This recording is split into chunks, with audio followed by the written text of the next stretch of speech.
الحمد لله الذي جعل الشمس والقمر بحسبان والنجم والشجر يسجدان وفضل زمانا على زمان كما فضل مكانا على مكان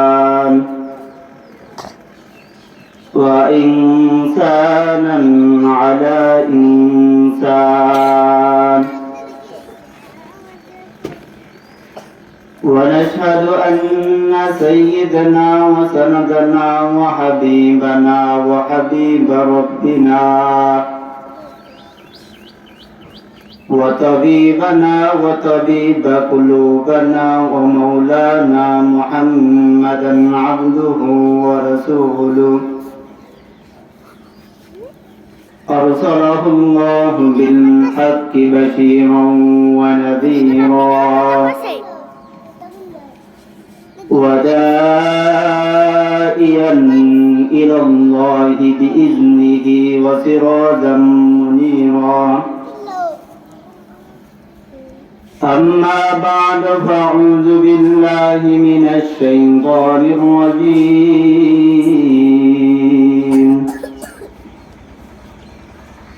بسم الله الرحمن الرحيم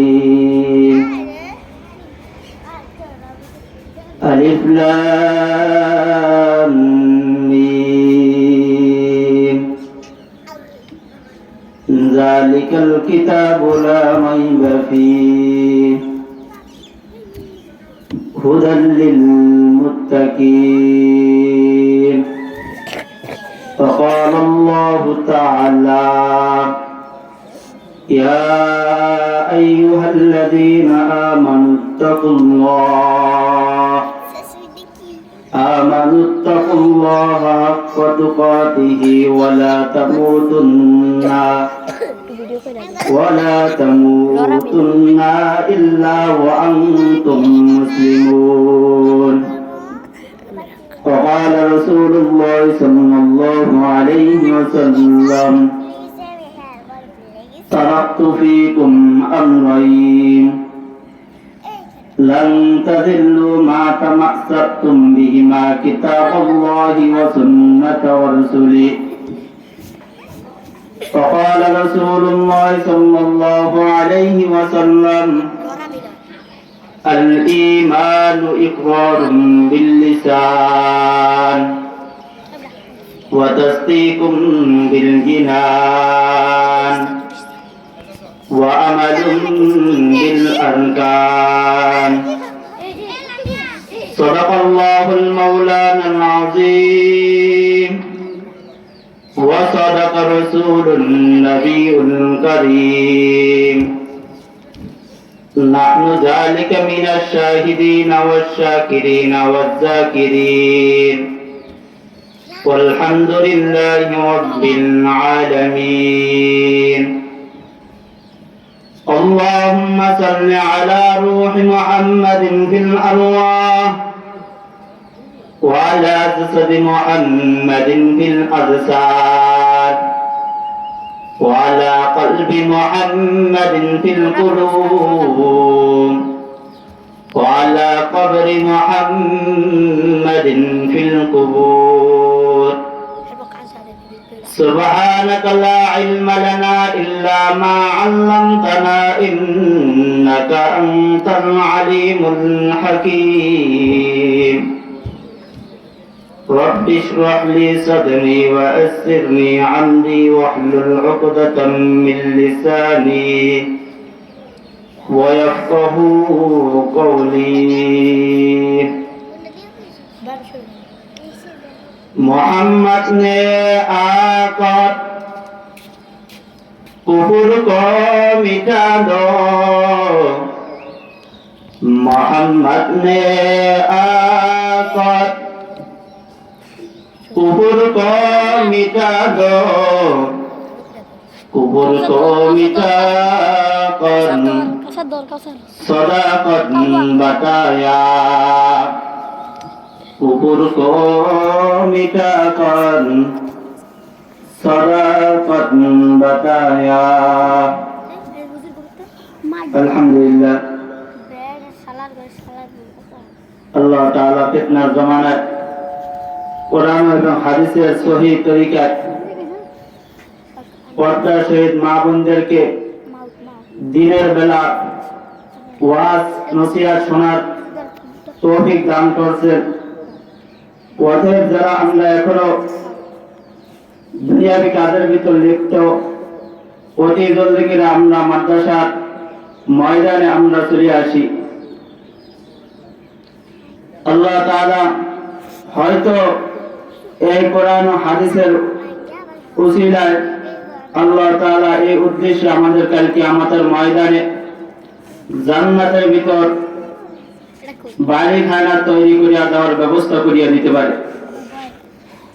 আল্লাহ তাআলা তো কিয়ামতের ময়দানে বান্দাদেরকে উসিলার তালাশ করবে, উসিলার মাধ্যমে আল্লাহ তাআলা ওই বান্দাদেরকে কিয়ামতের ময়দানে জান্নাত দিবেন। অর্থাৎ আল্লাহ তাআলা হয়তো এই উসিলায় আজ যদি আমরা এই মাঠে এসে বসিয়া কিছু কোরআন হাদিসের কথা শুনি, আল্লাহ তাআলা হয়তো এই উসিলায় কিয়ামতের ময়দানে আমাদেরকে জাহান্নাম থেকে মুক্তি পেলে জান্নাতের মধ্যে যাওয়ার পথ সহজ করে দিতে পারে। সুবহানাল্লাহ। অতএব আমরা যারা এখনো দুনিয়াবি কাজের ভিতর লিপ্ত আছি, অতি জলদি করে আমরা মাদ্রাসার মাঠ প্রাঙ্গণে আমরা চলে আসি। আল্লাহ তাআলার পবিত্র কালামুল্লাহ শরীফ থেকে ছোট ছোট দুইটি আয়াত তেলাওয়াত করছি। আল্লাহর হাবিব সাল্লাল্লাহু আলাইহি সাল্লামের অসংখ্য বাণী থেকে দুইটি হাদিস তেলাওয়াত করছি। আল্লাহ তাআলা যদি চায় হাদিস এবং কোরআনের আয়াতের উপর কিছু আলোচনা করব। আল্লাহ রাব্বুল আলামিন পবিত্র কালামুল্লাহ শরীফের মধ্যে সর্বপ্রথম সূরাতুল বাকারা ভিতরে আল্লাহ তাআলা সর্বপ্রথম বলেন যালিকাল কিতাব, ওই কিতাব লা রাইবা ফি, কোনো সন্দেহ নাই, হুদাল লিল মুত্তাকিন, মুত্তাকিনদের জন্য। অর্থাৎ আল্লাহ রাব্বুল আলামিন বলেন যালিকাল কিতাব, ওই কিতাব উদ্দেশ্য হইল আল্লাহ তাআলার কোরআন। অর্থাৎ কোরআন নামক একটি গ্রন্থ আল্লাহ তাআলা মুসলমানদেরকে দিয়েছেন। এই গ্রন্থের ভিতর কোনো ভুল নাই। এইটা আল্লাহ রাব্বুল আলামিন নিজে কোরআনের কারিমের মধ্যে বান্দাদেরকে চ্যালেঞ্জ ছুড়ে মারলেন, বললেন তোমরা যদি পারো এই কালামুল্লাহ শরীফ থেকে কোনো ভুল বৃদ্ধি বাইর করতে, তাহলে তোমরা বাইর করে দেখো। আল্লাহ রাব্বুল আলামিন এমন ব্যক্তিদেরকে চ্যালেঞ্জ ছুড়ে মারলেন, অর্থাৎ আরবের ভিতর যারা আরবি সাহিত্য, আরবি ভাষায় বেশি পণ্ডিত, যারা আরবি ভাষায় বেশি বেশি কবিতা লেখে, এমন ব্যক্তিদেরকে আল্লাহ তাআলা বললেন তোমরা যদি কালামুল্লাহ শরীফ যদি তোমরা বানাইতে পারো তাহলে তোমরা বানিয়ে দেখো। তারা সমস্ত মানুষ ঐক্য হয়ে একসাথে চেষ্টা করলেন, কিন্তু সফলতা পান নাই। সর্বশেষ তারা বললেন আল্লাহ তাআলা আমাদের উপর জাদু বিদ্যা করছে। অর্থাৎ তারাও এই কোরআন কালিমুল্লাহ শরীফ তারা বানাইতে ব্যর্থ হওয়ার পরে সর্বশেষ আল্লাহ তাআলা কোরআনের উপর তারা ঈমান আনলেন। অর্থাৎ আল্লাহ তাআলা সর্বপ্রথম এই চ্যালেঞ্জ ছুড়ে মারলেন যালিকাল কিতাব, ওই কিতাব লা রাইবা ফি, যার মধ্যে সন্দেহের কোনো অবকাশ নাই। দুনিয়ার বুকে যদি কোনো কিতাব অথবা কোনো বই যদি দুনিয়ার বুকে লিপিবদ্ধ করা হয়, তাহলে ওই বই শেষে অথবা প্রথমে লিখে দেয় এই কিতাবের ভিতর যদি কোনো প্রকার ভুল বিরুদ্ধে থাকে তাহলে জানাই দিবেন, পরবর্তীতে সংশোধন করিয়া দেওয়া হবে। কিন্তু আল্লাহ তাআলা নিজে সর্বপ্রথম চ্যালেঞ্জ ছুড়িয়া মারলেন এই কোরআনের মধ্যে কোনো ভুল নাই, কোনো ভুল ভ্রান্ত কোনো কিছুই নাই, তোমরা এটা মানতে পারো। অর্থাৎ আল্লাহ হাবিব সাল্লাল্লাহু আলাইহি সাল্লামের উপর কোরআন নাযিল করলেন। কোরআনটা এমন একটি কিতাব, এমন একটি গুরুত্ব, কোরআনটা সর্বপ্রথম আল্লাহ তাআলা দুনিয়ার বুকে যখন কোরআন নাযিল করবেন, নাযিল করার পরে আল্লাহ তাআলা জমিনকে বলছিলেন, হে জমিন, তোমার উপরে আমি কোরআন নাযিল করতে চাই। জমিন এক বাক্যে উত্তর দিলেন, ও আমার রব, আমি তো এই কোরআনের ভার বহন আমি সহ্য করতে পারবো না। আল্লাহ তাআলা যখন বললেন, হে জমিন, তোমার উপর আমি কোরআন নাযিল করতে চাই, কোরআন জমিন সঙ্গে সঙ্গে ভূমিকম্প শুরু হয়ে গেল। আল্লাহ তাআলা এই ভূমিকম্প দমন করার জন্য আল্লাহ তাআলা বড় বড় দুনিয়ার বুকে পাহাড় নিযুক্ত করলেন পেরাক স্বরূপ। আল্লাহ তাআলা পাহাড়কে আল্লাহ তাআলা যখন পাহাড়কে দুনিয়ার বুকে দিলেন, দেওয়ার পরে আল্লাহ তাআলা পাহাড়কে বললেন, হে পাহাড়, তোমার উপরে আমি কোরআন নাযিল করতে চাই।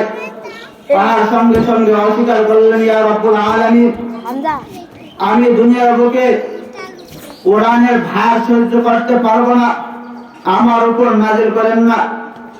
আসমান দিয়ে আল্লাহ তাআলা বললেন, হে আসমান, তোমার উপর আমি আমার এই গ্রন্থ নাযিল করতে চাই, এই মহা গ্রন্থ তোমার উপর আমি নাযিল করতে চাই। আসমানের সঙ্গে সঙ্গে অস্বীকার করলেন। আল্লাহ তাআলা সর্বশেষ সিদ্ধান্ত নিলেন, আমি আমার আদরের বান্দা বনি আদমের উপর আমি কোরআন নাযিল করব, বনি আদমের উপর আমি কোরআন নাযিল করব। আল্লাহ তাআলা সর্বশেষ হযরত মুহাম্মদ সাল্লাল্লাহু আলাইহি সাল্লামের উপর কোরআন নাযিল করলেন। আল্লাহর হাবিব সাল্লাল্লাহু আলাইহি সাল্লাম দীর্ঘদিন পর্যন্ত হীরা গুহার ভিতরে আল্লাহ তাআলা ধ্যানে কাটাইতেন। একদিন হযরত জিবরাইল আলাইহিস সালাম এসে বললেন, ইকরা বিসমি রাব্বিকাল্লাযী খালাক, ইকরা, হে মুহাম্মদ, আপনি পড়ুন। জিবরাইল আলাইহিস সালাম একবার বললেন ইকরা, পড়ুন, এবং মুহাম্মদ সাল্লাল্লাহু আলাইহি সাল্লামকে চাপ দিলেন। দ্বিতীয়বার আবার বললেন ইকরা, হে মুহাম্মদ, আপনি পড়ুন। দ্বিতীয়বার বললেন না, তৃতীয়বার বললেন ইকরা বিসমি রাব্বিকাল্লাযী খালাক, হে মুহাম্মদ, আপনি আপনার প্রভুর নামে পড়ুন। আল্লাহর হাবিব সাল্লাল্লাহু আলাইহি সাল্লাম একটানা 5 আয়াত কোরআন তেলাওয়াত শুরু করলেন। 5 আয়াত কোরআন তেলাওয়াত করার পরে যখন আল্লাহর হাবিব যখন ঘরের ভিতরে আসলেন, ঘরের ভিতরে আসার সঙ্গে সঙ্গে এমন জ্বর উঠল।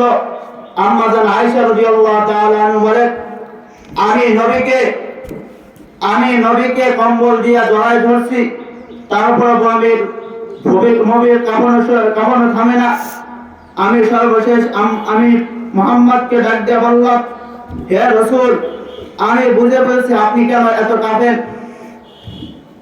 আয়েশা রাদিয়াল্লাহু তাআলা আনহা বলেন, আল্লাহর নবীকে বলেন, আমি সর্বপ্রথম আপনার হাতে কালিমা পড়ে মুসলমান হয়ে ইসলাম গ্রহণ করলাম। যখন আয়েশা রাদিয়াল্লাহু তাআলা ইসলাম গ্রহণ করলেন, ইসলাম গ্রহণ করার পরে আল্লাহ তাআলা কোরআন নাযিল করলেন। কোরআন নাযিল করলেন সূরা মুদ্দাসির আল্লাহ তাআলা নাযিল করলেন এবং বললেন, হে কম্বল ওয়ালা, আপনি উঠুন এবং দিনের দাওয়াত দেওয়ার জন্য বের হয়ে যান। আল্লাহর নবী যখন ইসলাম দাওয়াত দেওয়ার জন্য বের হয়ে গেলেন, বের হওয়ার পর দীর্ঘ পথ ইসলাম দাওয়াত দিতে আছেন। একে পর্যায়ে আল্লাহ তাআলা আল্লাহর হাবিব সাল্লাল্লাহু আলাইহি সাল্লাম কাফেরদের কাছে গিয়ে তার চাচাদেরকে যা বললেন, ও চাচারা, তোমরা এক খোদার উপর ঈমান আনো। তার চাচারা সবাই অস্বীকার করলো। তারা বলল, আমরা 360টি মূর্তি ইবাদত করে তারা আমার অভাব দূর করতে পারে না, তাহলে কিভাবে এক খোদা আমার অভাব দূর করবে?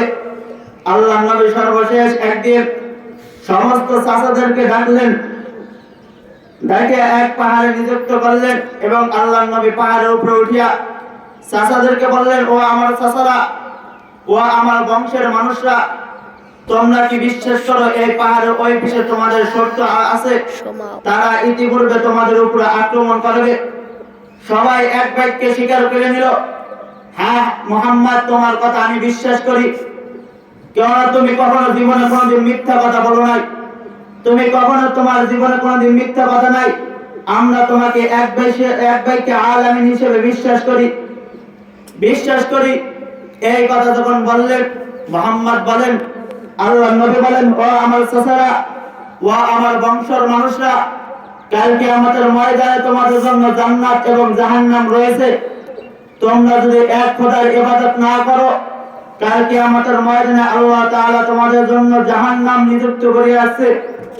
তাহলে তোমরা কালকে আমাদের ময়দানে তোমাদেরকে জাহান্নামের ভিতর জ্বলতে হবে। সমস্ত ব্যক্তিরা বললেন, আবু লাহাব ডাক দিয়ে বললেন, তাব্বাত ইয়াদা আবি লাহাবি ওয়া তাব। আবু লাহাব বললেন, হে মুহাম্মদ, তুমি কি আমাকে এই কথা বলার জন্য তুমি আমাকে ডাকছো?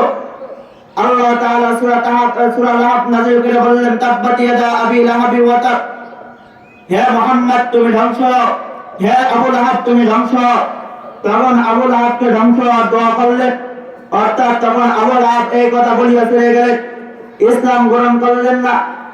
অর্থাৎ আল্লাহ তাআলা কিন্তু ওই আবু লাহাব মক্কার ভিতর নিযুক্ত করলেন। ও কাফেররা, ও আমার সম্প্রদায় মানুষরা, যারা মুহাম্মাদের কালিমা পড়ে মুহাম্মাদের কোরআন শুনবে, তাদেরকে ভুলে চলানো হবে। একই পর্যায়ে দেখা যায় দীর্ঘ পর মানুষ দুনিয়ার বেলা মুহাম্মাদের কাছে কালিমা কোরআন তেলাওয়াত করতেন, কোরআন তেলাওয়াত শুনতেন, কিন্তু মানুষ দিনের বেলা আর মুহাম্মাদের কোরআন তেলাওয়াত শুনতে পারে না। আবু লাহাব নিষেধ জারি করে দিয়েছে, মানুষ রাত্রের বেলা ওই কাফেররা যায় মুহাম্মাদের কাছ থেকে কোরআন তেলাওয়াত শুনলে, কোরআন তেলাওয়াত শুনতেন, কাফেররা শুনে শুনে মুসলমান হয়ে যেতেন। আবু লাহাব তারপরে আবার কঠিন হুজা জারি করলেন, যে ব্যক্তি মুহাম্মাদের কোরআন তেলাওয়াত শুনবে তাকে যদি ধরান দেওয়া যায়, তাকে পুরস্কার ঘোষণা করা হবে, পুরস্কার দেওয়া হবে। কিন্তু আবু লাহাব একদিন আবু লাহাব নিজে রাত্রে কোরআন তেলাওয়াত শুনতেন। অর্থাৎ আল্লাহ তাআলার কোরআনটা বাণী হইল বিশাল মধু। অর্থাৎ যে নবীর কাছ থেকে যে কোনো একটি কোরআন তেলাওয়াত করতে শুনতেন, সেই ব্যক্তিও মুসলমান হয়ে যাইতেন। অর্থাৎ আল্লাহ তাআলার গ্রন্থ এমন একটি গ্রন্থ, এমন একটি কালাম, এই কালামটা যে ব্যক্তি শুনবে পড়বে, ওই ব্যক্তি শোনার সাথে সাথে মুসলমান হয়ে যায়। আল্লাহ হাবিব সাল্লাল্লাহু আলাইহি সাল্লাম বলেন, যে ব্যক্তি কোরআন তেলাওয়াত করবে প্রত্যেকটা হরফের বিনিময়ে 10 করে নেকি দেওয়া হবে। সাহাবায়ে কেরাম প্রশ্ন করলেন, ইয়া রাসূলুল্লাহ, আমরা তো কোরআন তেলাওয়াত করতে পারি না। নবী করিম সাল্লাল্লাহু আলাইহি সাল্লাম বলেন, তোমরা যদি কোরআন তেলাওয়াত না করতে পারো, যারা কোরআন তেলাওয়াত না করতে পারে তারা যদি শোনো, তাহলে তাদের আমলনামায় 10 নেকি লেখা হবে। আল্লাহর নবী বলেন, ও সাহাবায়ে কেরাম, তোমরা শোনো, শুধু 10 নেকি, এক হরফের বিনিময়ে তোমরা মনে করো না আলিফ লাম মিম একটি হরফ। নবী করিম সাল্লাল্লাহু আলাইহি সাল্লাম বলেন, আলিফুন একটি হরফ, লামুন একটি হরফ, মিমুন একটি হরফ। অর্থাৎ আলিফ একটি হরফ, যে ব্যক্তি আলিফ লাম মিম বলল তার আমলনামায় 10টি নেকি লেখা দেওয়া হবে। অর্থাৎ তার আমলনামায় 10টি সওয়াব লিখে দেওয়া হবে। অর্থাৎ কোরআন পড়ল সওয়াব, শুনল সওয়াব। আল্লাহ তাআলা এই কোরআনটা আমাদের মাঝে আল্লাহ তাআলা আমাদেরকে দিয়েছে, অথচ আমরা এই কোরআন শোনার জন্য কোরআনের কথা আমরা জানি না। আল্লাহ তাআলার ভাষায় আমাদেরকে কি বুঝাইতে চাইছেন, আল্লাহ তাআলা আমাদেরকে কি মেসেজ দিয়েছেন কোরআনের দ্বারা আমরা বুঝি না। যদি বুঝতাম তাহলে আমরা ইসলামী মাহফিলে, যেখানে ইসলামে কোরআন ও হাদিসের কথা হয়, ওখানে আমরা বসিয়া ইসলামের কথা শুনতাম, কোরআনের কথা শুনতাম, হাদিসের কথা শ্রবণ করতাম। কিন্তু আজ আমাদের দুঃখ বিষয়, মুসলমানদের অবস্থা যখন ইসলামের, যেখানে কোরআন এবং হাদিসের আলোচনা হয়, ওখানে দেখা যায় মানুষ বিদ্যমান পাওয়া যায় না। আর দুনিয়ার বুকে যদি দেখা যায় কোনো গান বাজনার আড্ডা দেখা যায়, ওখানে দুনিয়ার বুকে মানুষের অভাব থাকে না। শুধু এই কারণে আমাদের অন্তরের ভিতরে আল্লাহ তাআলার ভয় নাই। যদি আমাদের অন্তরের ভিতরে আল্লাহ তাআলার ভয় থাকতো, তাহলে আমরা কোরআন ও হাদিসের মজমায় দুনিয়ার যতই কাজ থাকুক সমস্ত কাজ থেকে ফারেক হয়ে আমরা কোরআন হাদিস শোনার জন্য আমরা অতি জলদি করে ইসলামী মাহফিলে প্যান্ডেলে আমরা চলে আসতাম। কারণ সাহাবায়ে ইকরামদের জামানায় আল্লাহ রাসূল সাল্লাল্লাহু আলাইহি সাল্লাম যখন সাহাবায়ে ইকরামদের কাছে ইসলাম প্রচার করলেন, আল্লাহ নবী বলতেন, ও সাহাবায়ে ইকরাম তোমরা বসে যাও। সঙ্গে সঙ্গে সাহাবায়ে ইকরাম যে যেখানে আছে ওখানে বসে যাইতেন। এমনকি আল্লাহ রাসূল সাল্লাল্লাহু আলাইহি সাল্লাম বলেন, একজন সাহাবায়ে ইকরাম দরজার পার ছিল, ওই দরজার পারেই বসে পড়ছেন। নবী সাল্লাল্লাহু আলাইহি সাল্লাম জিজ্ঞেস করলেন, ও সাহাবা তুমি কেন ভিতরে আসো না?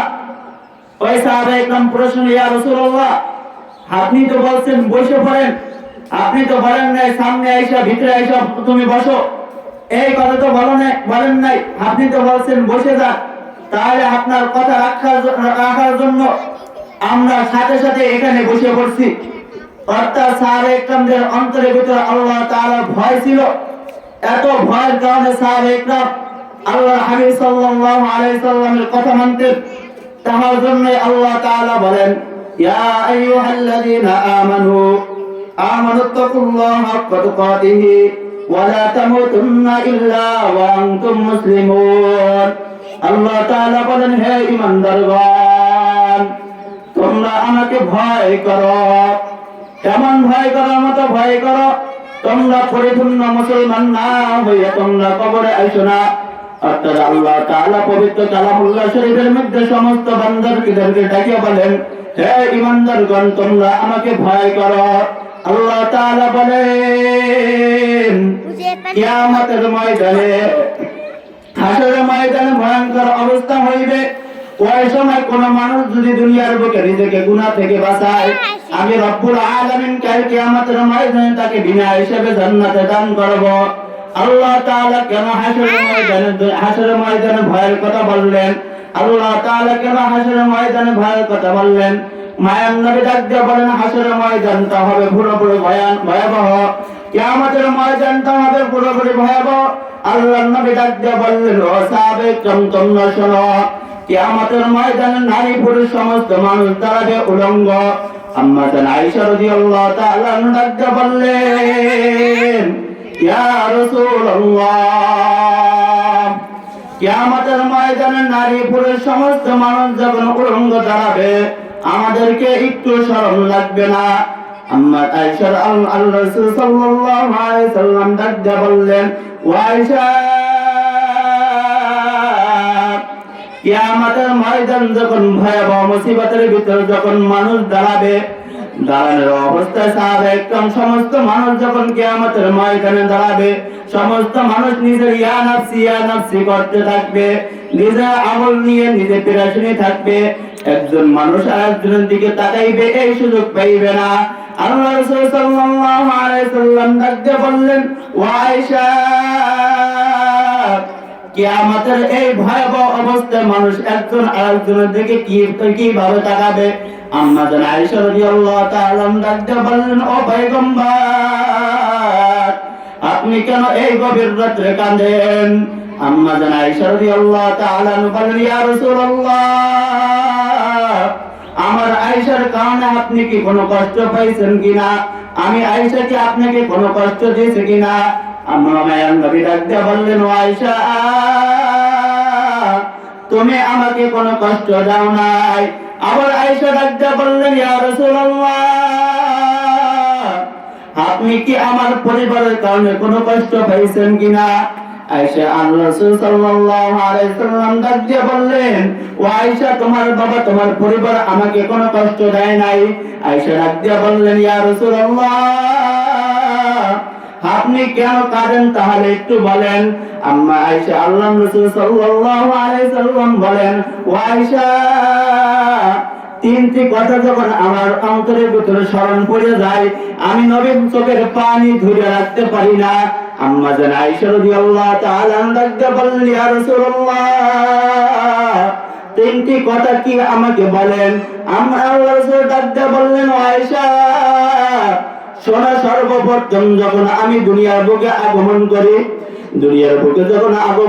আগমন করার আগে আমার বাবা যখন সিরিয়া যখন ব্যবসার উদ্দেশ্যে রওনা করে, ব্যবসার উদ্দেশ্যে যখন আমার বাবা রওনা করার পরে ওখানে আমার বাবা দুনিয়ার বুক থেকে ইন্তেকাল হয়ে যায়।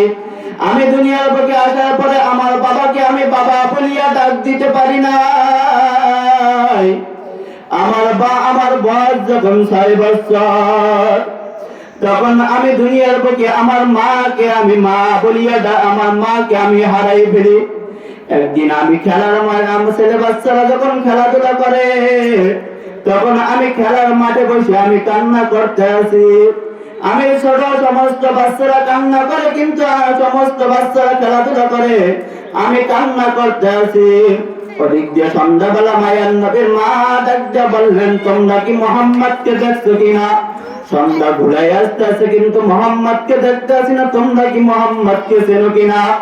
সমস্ত বাচ্চারা একে প্রশ্ন উত্তর দেয়, আমরা মোহাম্মদকে চিনি না, মোহাম্মদকে আমরা দেখি না। কিন্তু সমস্ত বাচ্চারা বলেন, আমরা যখন খেলাধুলা করি, ওখানে দেখছি খেলার মাঠে বসে একজন বাচ্চা কান্না করতে আছে, ওখানে কান্না করতেছে, কিন্তু আমরা লোকটাকে চিনি না। মোহাম্মদের মা ওখানে ধরে ছেড়ে গেলেন, ডাকতে বললেন, ও আমার বাবা যান, ও মোহাম্মদ, তুমি কেন কাঁদো? আল্লাহর নবী ডাকতে বললেন, ও আমার মা, আমি তো দেখছি সন্ধ্যাবেলা সমস্ত ছেলে সন্তানদের বাবা আইসা সমস্ত ছেলে সন্তানকে নিয়ে যায়, কিন্তু আমার বাবা আইসা আমাকে কেন নিয়ে যায় না? আমার বাবা কই? আমার বাবা কোথায়? আল্লাহর নবীর মা ডাক দিয়া বললেন, হে মুহাম্মদ, তোমার বাবা দীর্ঘদিন তুমি দুনিয়ার আসার আগে তোমার বাবা অন্ধকার কবরের মধ্যে চলে গেছে। আল্লাহর নবী ডাক দিয়া বললেন, ইয়া ও আমার মা, আমি কি আমার বাবার কবরটা একটু দেখতে পারি না? আল্লাহর নবীর মা এবং আল্লাহর নবীর মা দাদার কাছে চলে গেলেন। দাদার কাছ থেকে অনুমতি নিয়ে 3 জন ব্যক্তি ঘোড়া নিয়ে যখন আল্লাহর নবীর বাবাকে দেখার জন্য চলে গেলেন, দীর্ঘ পথ চলে যাওয়ার পর নবীর মা ডাকতে বললেন, হে মুহাম্মদ, এই তোমার বাবার কবর, তুমি এখানে এই তোমার বাবার কবর। আল্লাহর নবী ঘোড়া থেকে লাফ দিয়ে নামিয়া কবরের পাশে পড়িয়া হাও মাও করে কান্না করতেছে। আল্লাহ তাআলা ডাকতে বললেন, ও জিবরাইল, তুমি আমার মুহাম্মদকে, আমার বন্ধুকে ওই কবর থেকে উঠাই দাও, ওখান থেকে উঠে দাও। আমি আমার বন্ধুর কান্না আমি সহ্য করতে পারি না। আসমান সঙ্গে সঙ্গে কান্না শুরু করে দিল, জমিন সঙ্গে সঙ্গে কান্না শুরু করে দিল। আসমান এমন ভাবে কান্না শুরু করে দিল, মুহাম্মাদের কান্না আমরা সহ্য করতে পারি না। জমিন বলতেছে, আমি মুহাম্মাদের কান্না সহ্য করতে পারি না। এইভাবে যখন কান্না করার পর মুহাম্মাদের মা ডাকতে বললেন, ও আমার সন্তান, সন্ধ্যা ঘুমাই আছে, বাড়ির দিকে রওনা করো। আল্লাহর নবী যখন ওখান থেকে বাড়ির দিকে রওনা করলো, দীর্ঘ পথ আসার পরে মা আমিনা ডাকতে বললেন, ও দাসী, ঘোড়াটা থামাও, আমার পেটের ভিতরে দীর্ঘ ব্যথা শুরু হয়ে গেছে, আমি এখানে একটু বিশ্রাম নেব। আল্লাহর নবীর মা যখন ওখানে বিশ্রাম নেওয়ার জন্য ওখানে নামলেন, নামার পরে উম্মে দাসীমা বললেন, ও দাসী, মুহাম্মদকে আমার বুকের ভিতরে একটু উঠাই দাও, মুহাম্মদকে আমার বুকের ভিতরে একটু উঠাই দাও, আমার মনে হয় আমি আর দুনিয়ার বুকে বাঁচবো না। আল্লাহর নবীকে ডাক দিয়ে বলতেছেন, হে মুহাম্মদ, দুনিয়ার বুকে আসার আগে তুমি বাপকে বাপ বলিয়া ডাক দিতে পারো নাই, হয়তো তুমি এখন মাকে হারাই ফেলবা, আর মাকে আর মা বলিয়া ডাক দিতে পারবা না, মাকে আর মা বলিয়া ডাক দিতে পারবে না। আল্লাহর নবীর মাকে, আল্লাহর নবীর মা মুহাম্মদকে জড়াইয়া কান্না শুরু করলেন। হঠাৎ করে ওখানে আল্লাহর নবীর মা ইন্তেকাল হয়ে গেলেন। ওদিক দিয়ে দাদা তাকাই রয়েছে, 3 জন ব্যক্তি ঘুরে, যখন 3 জন ব্যক্তি গেছে, কিন্তু এখনো সন্ধ্যা ঘুমাই আসছে, এখনো কেন বাড়ির দিকে আসে না?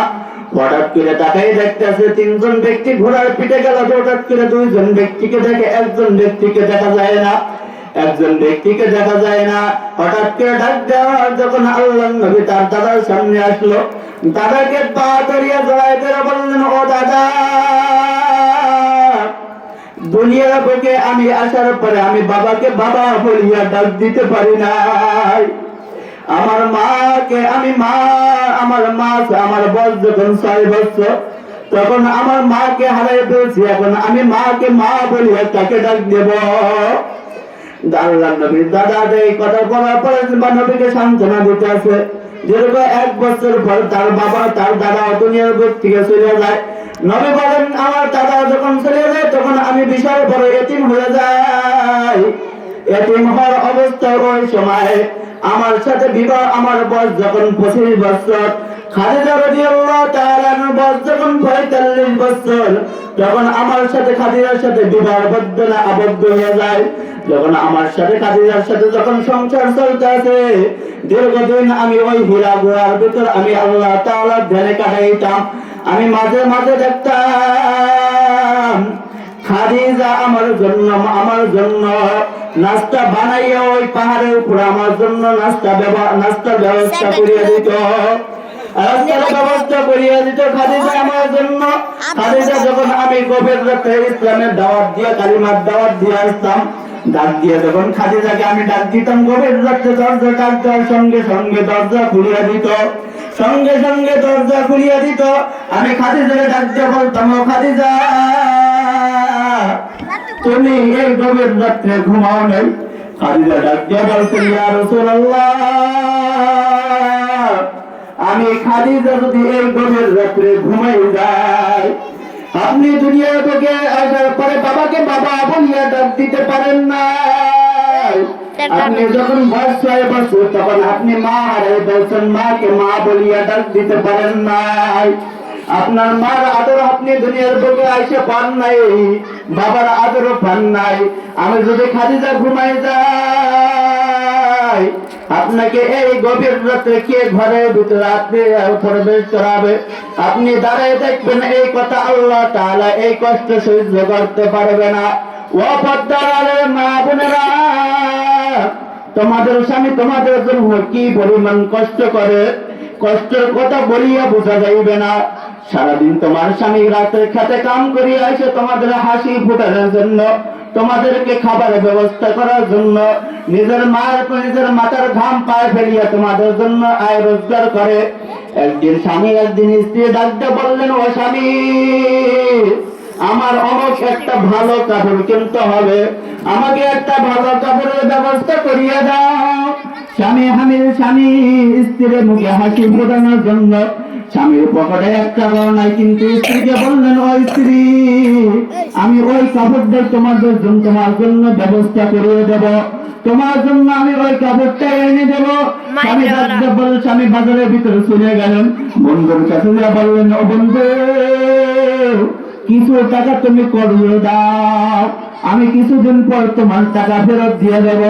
বন্ধুর থেকে টাকা কর্জ নিয়ে বাজারে যায় স্বামীর স্ত্রীর জন্য এই কাপড়টা কিনা স্বামীর জন্য স্ত্রীর জন্য ব্যবস্থা করে দিল।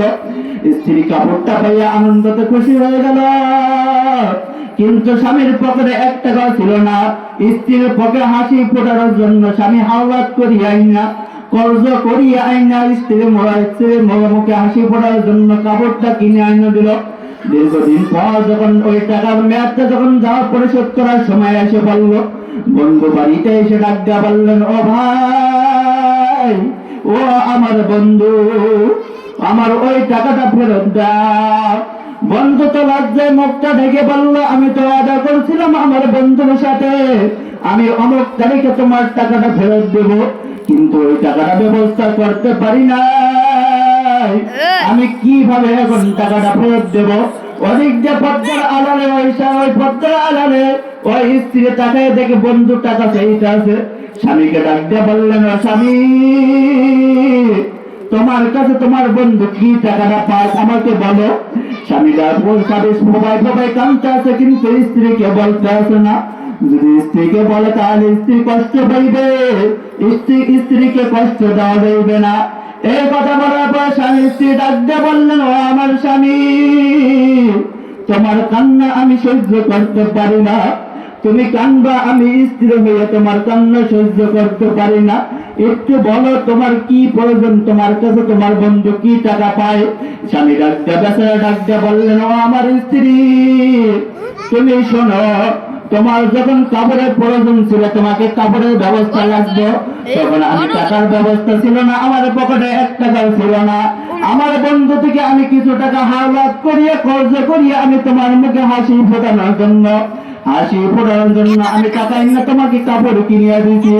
ও পদ্মার মা বোনেরা খেয়াল করে শোনো, তোমাদের স্বামী এত পরিমাণ কষ্ট করিয়া তোমাদের হাসি ফোটানোর জন্য তোমাদেরকে খাবারের ব্যবস্থা করে, নিজের কষ্টকে নিজের কষ্ট মনে করে না, নিজের ওই রোদের ভিতরে রোদের ভিতরে থাকে বৃষ্টির ভিতরে ভিজিয়া নিজের কষ্টকে কষ্ট মনে করে না, শুধু স্বামীর মুখে একটু হাসি ফোটানো, স্ত্রীর মুখে একটু হাসি ফোটানোর জন্য, বেচারা মায়েদের বসে মুখে একটু হাসি ফোটানোর জন্য একজন বেচারা এত পরিমাণ কষ্ট করে। কিন্তু গভীর রাত্রে যখন স্বামী স্ত্রীকে ডাক দিয়ে বলেন, বাড়ির সামনে যখন গভীর রাত্রে ডাক দিয়ে বললেন, ডাক দেওয়ার পরে স্বামী দীর্ঘ সময় দাঁড়িয়ে থাকে কিন্তু স্ত্রী দরজা খোলে না। আল্লাহর নবী আম্মা খাদিজা রাদিয়াল্লাহু তাআলা আনহু যখন আল্লাহর নবীর কাছে এসে আল্লাহর নবী ডাক দিলেন, সঙ্গে সঙ্গে দরজা খুলে দিলেন। আল্লাহ রাসূল সাল্লাল্লাহু আলাইহি সাল্লাম বলেন, আমার কমরা যখন আমি দিনের বেলা দাওয়াত দিতাম, তারা আমার এই ইসলামী দাওয়াত শুনতে পারতো না। আমাকে দিনের বেলা আমার কমরা দাওয়াত দেওয়ার জন্য নিষেধ করিয়া দিছে। আমি রাতের বেলা যখন দাওয়াত দিতাম, দীর্ঘ পথ দাওয়াত দেওয়ার পর রাতের বেলা দাওয়াত দেওয়া বন্ধ করিয়া দিল। আমাকে দীর্ঘ 1 মাস না 2 মাস না 3 মাস না 3 বছর আমাকে গৃহবন্দী করে রাখলো। আমার আত্মীয় স্বজনরা আমাকে গৃহবন্দী করে রাখলো, আমাকে ঘর থেকে বের হইতে দেয় না। আমি গৃহবন্ধের ভিতর আমার 3-4 কন্যা সন্তান নিয়ে আমি বসবাস করি। দীর্ঘ 3 বছর আমার কোনো খাবারের ব্যবস্থা ছিল না। আমি ওই সময় আমার জিন্দেগি চালাইতাম ওই গাছের পাতা খাইয়া আমার আমার পেটের খিদা নিবারণ করতাম। ওই সময় দেখতাম খাদিজা আমার সাথে আইসিয়া, তার কোনো অপরাধ ছিল না, তার কোনো কষ্ট ছিল না। ওই সময় খাদিজা এসে দেখতাম আমার সাথে গাছের পাতা খাইয়া তার সাথে জিন্দেগি চালাইতো। ও খাদিজা আয়েশা, এইভাবে আমার জিন্দেগিটা চালাইলাম। 2 নম্বর কষ্ট হইল এই তায়েফের ময়দানে, যখন আমি ইসলামের দাওয়াত দেওয়ার জন্য গেলাম। তায়েফের ময়দানে যখন আমি ইসলামের দাওয়াত দিতে গেলাম, তখন কাফেররা খ্রিস্টানরা ছোট ছোট বাচ্চাকে আমার পিছনে লড়াই দিল। লড়াই দেওয়ার পরে কাফেররা আমাকে বলল, হে মুহাম্মদ, এই ওখানে মক্কার পাগল আইছে, মক্কার পাগলকে তোরা পাথর মাইরা নিক্ষেপ করে এখান থেকে ধাওয়া। ছোট ছোট বাচ্চারা, মক্কার কাফেররা ছোট ছোট বাচ্চারা পাথর নিক্ষেপ করে, আরে বলে, হে পাগল এখান থেকে যা, হে মক্কার পাগল তুই এখানে কেন আসছো, তুই এখান থেকে যা। এইভাবে পাথর নিক্ষেপ করে। এমন অবস্থায় আল্লাহর নবী পাথর নিক্ষেপ করতে করতে নবীর শরীর ঝাঁঝরা হয়ে যায়, নবীর রক্ত পড়তে পড়তে জোতা মোবারক আটকে যায়। নবী সামনে কদম দিলে এই পরিমাণ শক্তি পায় না। আল্লাহ তাআলা ডাক দিয়া বললেন, হে জিবরাইল, ও জিবরাইল, আমার বন্ধুর এই কষ্ট আমি সহ্য করতে পারি না, আমার বন্ধুর কষ্ট সহ্য করতে পারি না। তুমি জলদি ওই তায়েফের ময়দানে চলে যাও, তায়েফের ময়দানটা তুমি উল্টে দাও। আল্লাহ জিবরাইল আলাইহিস সালাম এসে বললেন, ইয়া রাসূলুল্লাহ, আল্লাহ তাআলা আমাকে পাঠাইছে এই তায়েফের ময়দানটা উঠাই দেওয়ার জন্য। কারণ সমস্ত নবী হইল আল্লাহ তাআলার বন্ধু। হযরত আদম আলাইহিস সালাম আল্লাহ তাআলার বন্ধু, হযরত ইব্রাহিম আলাইহিস সালাম আল্লাহ তাআলার বন্ধু, হযরত ঈসা আলাইহিস সালাম আল্লাহ তাআলার বন্ধু। কিন্তু আল্লাহ তাআলা বলেন, মুহাম্মদ আমার বন্ধু। সমস্ত নবীরা হইল আমার আশিক। আমি আল্লাহ তাআলা নিজে মুহাম্মাদের আশিক। ওই মুহাম্মাদের কষ্ট আমি আল্লাহ সহ্য করতে পারি না। তুমি জিব্রাইল যে বলো তার সঙ্গে তুমি তায়েফের ময়দানটা উল্টে দাও। আল্লাহর নবী ডাক দিয়ে বললেন, ও জিব্রাইল, আল্লাহর নবী ডাক দিয়ে বলেন, জিব্রাইল ডাক দিয়ে বলেন, ও মুহাম্মদ, আল্লাহ তাআলা অর্ডার করেছে তায়েফের ময়দানটা উল্টাই দিতে। আল্লাহর নবী ডাক দিয়ে বললেন, ও জিব্রাইল, ও ভাই, তুমি যদি তাইফের ময়দানটা উল্টাই দাও, আমি মোহাম্মদ কাদের কাছে দাওয়াত দেবো। ওই ছোট ছোট বাচ্চারা তারা বোঝে নাই, তাদের কষ্ট বোঝে নাই, তারা তো আমাকে মোহাম্মদ বলিয়া চেনে নাই, আমাকে নবী বলিয়া চেনে নাই, তাহার কারণে আমাকে কষ্ট দেয়। এমন কেমন মায়ার নবী আমার, যে মায়ার নবী আমাদের জন্য এত পরিমাণ কষ্ট করলেন, এত পরিমাণ কষ্ট সহ্য করার পরে আল্লাহ তাআলা বললেন, হে জিব্রাইল তুমি তাইফের ময়দানটা উল্টাই দাও। তারপর আল্লাহর নবী বললেন, হে ভাই জিব্রাইল তাইফের ময়দানটা উল্টাই দেওয়া লাগবে না, তাইফের ময়দানটা যদি তুমি উল্টাই দাও তাহলে আমার কথা, ইসলামের কথা আমি কার কাছে দাওয়াত দেব, কার কাছে আমি ইসলামের কথা দাওয়াত দেব। কেমন আমার মায়ার নবী, যে নবীর শরীরে মশা মাছি পড়া হারাম, এমন একজন মায়ার নবী আল্লাহ তাআলা আমাদেরকে দান করিয়াছেন। কবরে বড় আমাদের খারাপ, এমন একজন মায়ার নবী পাওয়ার পরে আমরা সেই নবীকে চিনতে পারলাম না। যদি আমরা সেই নবীকে চিনতে পারতাম, নিজে নামাজ পড়ি কিন্তু নিজের ছেলে মেয়েদেরকে নামাজ বানাইতে পারলাম না, নিজে রোজা করি কিন্তু নিজের ছেলে মেয়েদেরকে রোজাদার বানাইতে পারলাম না, নিজে জিকির করে কিন্তু নিজের ছেলে সন্তানকে জিকিরওয়ালা বানাইতে পারলাম না। বললেই তো বলেন কিভাবে পারবো, বললেই তো বলেন আমরা তো পারি না। কিভাবে পারবেন? দেখা যাচ্ছে নিজের ছেলে সন্তানরা হারাম টাকা উপার্জন করে খাবার ব্যবস্থা করে, সেই টাকা আমরা খাইতে পারি, উপার্জন করতে পারি, সেই টাকা দিয়ে আমার রিজিক চলাইতে পারি। নিজেরটা হারাম টাকা, সুদের টাকা এসে চাকরি করে কাম করিয়া ওই টাকা আমার কাছে যায়, ওই টাকা যায় আমি নিজের সংসারের জন্য ব্যয় করি, কিন্তু ছেলে সন্তানদের জন্য ব্যয় করি না। কেমনে আমরা পারবো ছেলে সন্তানকে, অর্থাৎ ছেলে সন্তানকে যদি আমরা পারতাম তাহলে ওই আল্লাহ রাসূল সাল্লাল্লাহু আলাইহি ওয়াসাল্লামের হাদিস ছিল, আল্লাহর নবীর তাবিজ ছিল, ওই তাবিজটা যদি আমরা ব্যবহার করতাম, ওই ব্যবহার করলে সেনা আমাদের ছেলে সন্তানকে আমরা দেখা যায় দিনের পথে রাখতে পারতাম। অর্থাৎ ছেলে সন্তানকে যখন 7 বছর হয় তখন ছেলে সন্তানকে নামাজের জন্য আমরা তাগিদ দিতাম। অর্থাৎ ছেলে সন্তানের বয়স যখন 7 বছর হয়, আল্লাহ তাআলা যদি ছেলে সন্তানের বয়স যখন আমাদের 7 বছর হয়, তখন ছেলে সন্তানের বয়স যখন 7 বছর হয় তখন আমাদের ছেলে সন্তানকে যদি এই নুরানি মাদ্রাসাগুলোকে ভর্তি করে দিতাম নুরানি মাদ্রাসাগুলোকে, তাহলে দেখা যায় ছেলে সন্তানের বয়স যখন 10 বছর হয়ে যেত তখন ছেলে সন্তানরা কোরআনে হাফেজ, কোরআন তেলাওয়াত করতে পারতো, আল্লাহর নবীর 7টি হাদিস বার শুনতে পারতো, ইসলাম নামাজ পড়তে কি জিনিস সেটা জানতো। আজ আমাদের সমাজের ভিতর দেখা যায় আমরা নামাজ ভাঙার কারণ 19টি জানি, কিন্তু ঈমান ভাঙার কারণ কয়টি আমরা জানি না। ঈমান ভাঙার কারণ আমরা কয়টি জানি না। অনেক মানুষটা আমরা নতুন শুনি ঈমান ভাঙার কয়টি, ঈমান ভাঙে কি আমরা সেটাও জানি না। আমাদের দুঃখ বিষয়, যদি আমরা আমাদের ছেলে সন্তানকে যদি মাদ্রাসা পড়াইতাম তাহলে ছেলে সন্তান এই জিনিসটা জানতো, আমাদের বাড়িতে যে আমাদের ছেলে সন্তান এই জিনিসটা শিখাইতো। সর্বপ্রথম আমাদের ইসলামের 1 নম্বর দায়িত্ব হলো সর্বপ্রথম আল্লাহ তাআলার উপর ঈমান আনা। সূরা আসরের ভিতরে আল্লাহ তাআলা বলেন, সর্বপ্রথম তোমাদেরকে 4টি জিনিসের উপর ঈমান আনতে হবে।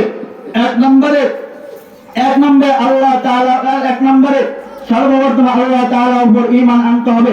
কিন্তু আমরা কালিমা পড়ে মুসলমান হইয়া ঈমান আনি, কিন্তু ঈমানটা আমার ভাঙে যায় আমরা জানি না। ঈমান ভাঙার কারণ 70টির অধিক আছে, আমি সমস্ত বলার সময় নাই, 3টি কথা বলতে আছে ঈমান ভাঙার কারণ। 1 নম্বর হইল আল্লাহর নামে শিরক করা, 2 নম্বর হলো কুফর করা, আর 3 নম্বর হলো বিশ্বাসগত বেদাত।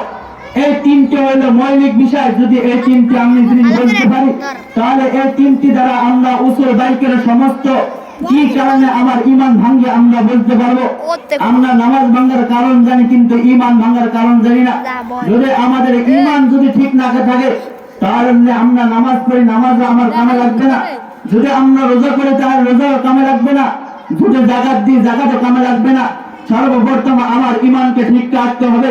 আর ঈমান থেকে ঠিক রাখতে হলে আমাদের ছেলে সন্তানকে যখন আমি মাদ্রাসা পড়াবো, আমার ছেলে সন্তান কি কারণে ঈমান ভাঙে, কি কারণে আমাদের নামাজ ভাঙে, কি কারণে কি কারণে আমার রোজা ভাঙে, আমাদের ছেলে সন্তান এই জিনিসগুলা শিখবে।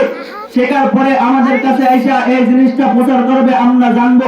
আমাদের দুঃখ বিষয় আমাদের ছেলে সন্তান বয়স 7 বছর 1 বছর হয়ে যায়, তারপর আমাদের ছেলে সন্তান আল্লাহ তাআলার পবিত্র কালামুল্লাহ শরীফ কোরআনটা আল্লাহ নবীর কোরআনটা তেলাওয়াত করে আল্লাহ তাআলা কোরআনটা তেলাওয়াত করতে পারে না। নবীর নামটা অনেক সময় ভিডিওর ভিতর দেখে আশ্চর্য হয়ে যায়, নবীর নামটাও আমাদের ছেলে সন্তানরা জানে না, অথচ আমরা মুসলমান হিসেবে দাবি করি আমি মুসলমান, এই কথা আমরা বাহাদুরি করি, কিন্তু আমাদের আমরা আল্লাহ আমার নবী কি, নবীর নামটা কি আমরা সেটাও জানি না। তাহলে আমি মুসলমান হিসেবে দাবি করে কি লাভ হইল? আল্লাহ তাআলা পবিত্র কালাম শুরুতে বলছিলাম, আল্লাহ তাআলা আমাদেরকে এমন একটি কালামুল্লাহ শরীফ কোরআন তেলাওয়াত দিয়ে কোরআন দান করছেন, এমন একটা কোরআন দান করছেন, এই কোরআন এমন একটা কোরআন দান করছেন, এই কোরআনটার উপর যদি আমি আমার জীবনকে চলাই, আমার ছেলে সন্তানকে যদি চলাই, তাহলে আমার ছেলে সন্তান দ্বারা আমি সফলকাম হইতে পারবো।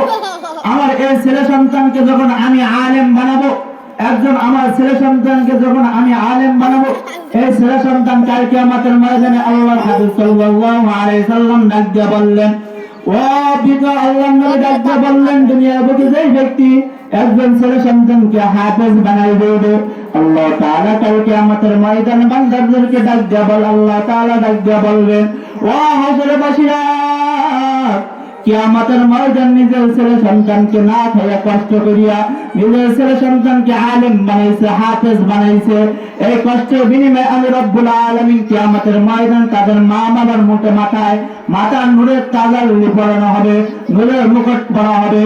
কিয়ামতের ময়দানে যখন মা বাবার মুখে যখন মাথার উপর যখন নূরের মুকুট পরানো হবে, পরানো হাসরবাসীরা সমস্ত হাসরবাসীরা যখন আলোকিত হয়ে যাবে, যেরকম ভাবে দুনিয়ার বুকে যখন সূর্য তার তাপটা পড়ার কারণে সারা দুনিয়া যখন আলোকিত হয়ে যায়, কিয়ামতের ময়দানে ওইভাবে মাথার মুখে যখন কিয়ামতের ময়দানে সূর্যের আলোটা পড়ার সঙ্গে যখন মাথার উপরে সূর্যের মুকুটটা পড়বে, পড়ার কারণে সারা হাসরবাসীটা আলোকিত হয়ে যাবে। হাসরবাসীরা ডাক দিয়ে বলবেন, ইয়া রাব্বুল আলামিন, এই হাসরবাসী কেন এত